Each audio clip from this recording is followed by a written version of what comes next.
Hello everyone, welcome back in this channel. So in this video I will show you the way how you can master the color correct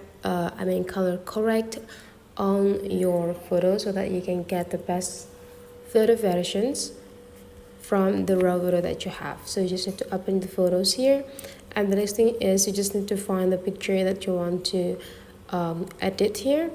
So basically color master or corrector is just to correcting the color on the picture to be much more better. Tap into the edit here, and it could be this adjust.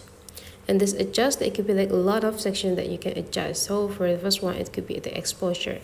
The exposure is about the adding and reducing the light. So even if you want to add more light here, just swipe it into the right side so that you can see that the light is going brighter on the picture. And the next could be the brilliance, highlights. So this two is how the similar, it's also adding the bright here, but into this specific area, you can see. So you can just drag it into this specific point that you want. And then the levels here is just depending to your raw photos condition, so each photo has their own level to be adjusted. And then the shadow here is to add in the shadow of the subject on the photo. So if you want to add the shadow, just drag it into the left side so that there could be more shadowing effects, the darker side to be intense in the specific area here. And the next is contrast. Of course, this also needed. Why? Because the contrast can give much more intense texture on your photo.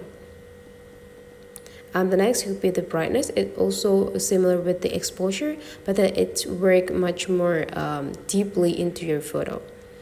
And the next is black point. It's just for adding the intensity of the black color on the picture. So I would suggest you to drag it into the right side so that the picture will be going darker into the specific point with the black color here. So if you want to do this basic, this is quite enough. So let's check before and after. So this is before and this is the after. You can see the difference. The picture is going like a HD photo here. So that's for today's tutorial, guys. Hopefully you easily understand about every sentence that I got you just now. If you still have some questions, drop into the comment section below, and don't forget to subscribe into this channel and turn on the notification for upcoming video. Thank you for watching, and let's meet again into other tutorial.